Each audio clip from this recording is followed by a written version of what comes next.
Hello good morning all of you. आज हम आप लोग को पढ़ाएंगे sexual reproduction in flowering plants में वॉल ऑफ एंथर। एंथर्स का मतलब कुछ स्ट्रक्चर पढ़ा चुके थे एंथर के बारे में। आज उसके वॉल के जो होते हैं लेयरिंग के बारे में आप लोग को पढ़ाएंगे। तो चलिए आज बात कर लेते हैं कि एंथर्स के जो वॉल होते हैं क्या क्या होते हैं, उनके क्या क्या काम है, क्या क्या फंक्शन है और क्या क्या मतलब करते हैं, कि लेयरिंग कैसी है, डिफिनीशन क्या है, सब कुछ बताएंगे। तो wall of anther, wall of anther, कितने वॉल होते हैं किसमें, एंथर में। तो कल बताए थे, फिगर से बताए थे, आज ऐसे बता दे रहे हैं। पहला है एपिडर्मिस, दूसरा है एंडोथीसियम, क्रम वाइज जरूर याद करिए, तीसरा है middle layer,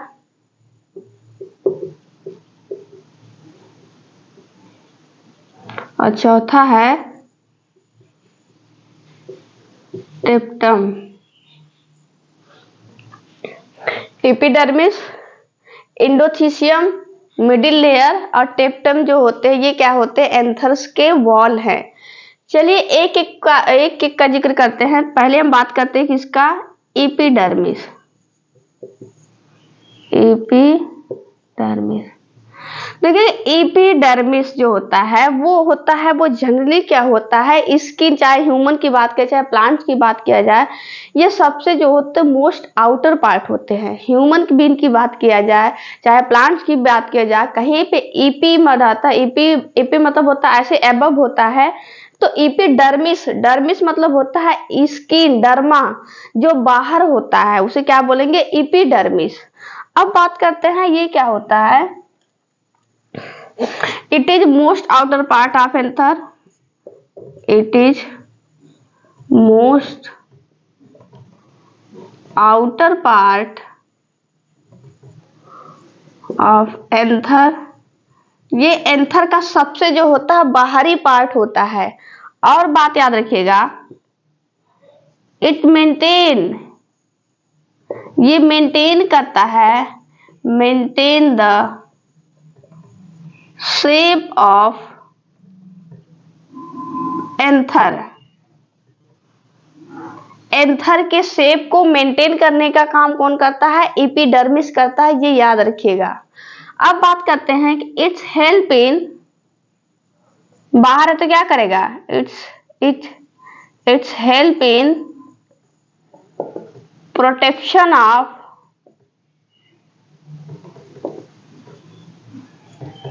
pollen grain. Dehiscence को जो होता है प्रोटेक्ट करता है, ये याद रखिएगा, ये भी याद रखिएगा। ये सबसे जो होते हैं आउटर पार्ट होते हैं, ये मेंटेन करते हैं शेप किसके, एंथर को। और ये जो होते हैं बाहर का वाले पार्ट्स हैं, देखिएगा जो भी बाहर वाले चाहे वो एनिमल्स का हो चाहे प्लांट्स का हो, वो प्रोटेक्शन का काम करते हैं। तो बात करते हैं, चलिए यहीं पे बात कर लेते हैं दूसरा, endothecium.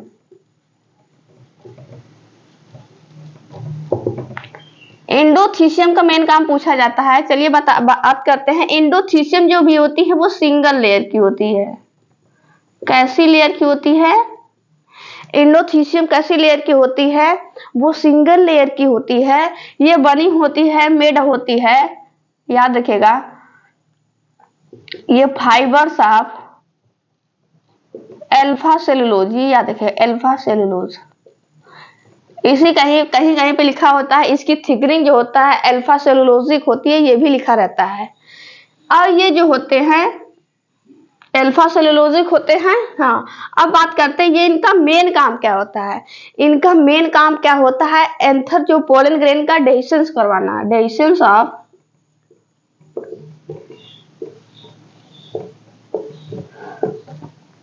Dehiscence of pollen grain. Pollen grain जो होता है जब मेच्योर हो जाता है तो क्या होता है, एंडोथीसियम की वॉल क्या होती है, रप्चर हो जाती है। और जब एंडोथीसियम की वॉल रप्चर हो जाती है तो पोलन ग्रेन क्या हो जाते हैं, बाहर चले जाते हैं। ये इंपॉर्टेंट है कि ये डेहिसेंस करवाने में जो होती है कौन सी लेयर जो होती है मेनली इन्वॉल्व होती है, एंडोथीसियम की वॉल इन्वॉल्व होती है। अब बताएंगे डेहिशंस क्या होता है। देखिए ये थोड़ा सा समझ लीजिए डेहिशंस क्या होता है कि सपोज दैट ये हमारा जो टेप्टम वॉल है, ठीक है, ये जो होता है, अब ये इसको अगर हम इसको मतलब रप्चर करें तो क्या करेंगे, इसका जो होता है वाटर निकाल देंगे, ठीक।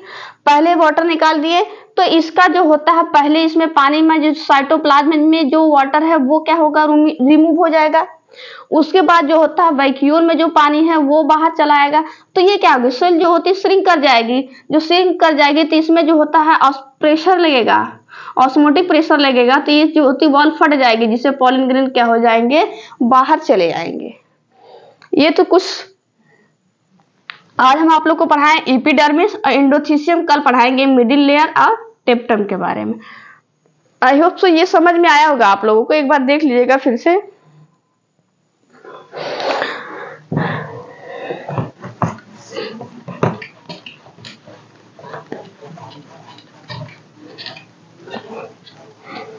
तो आज के लिए इतना ही।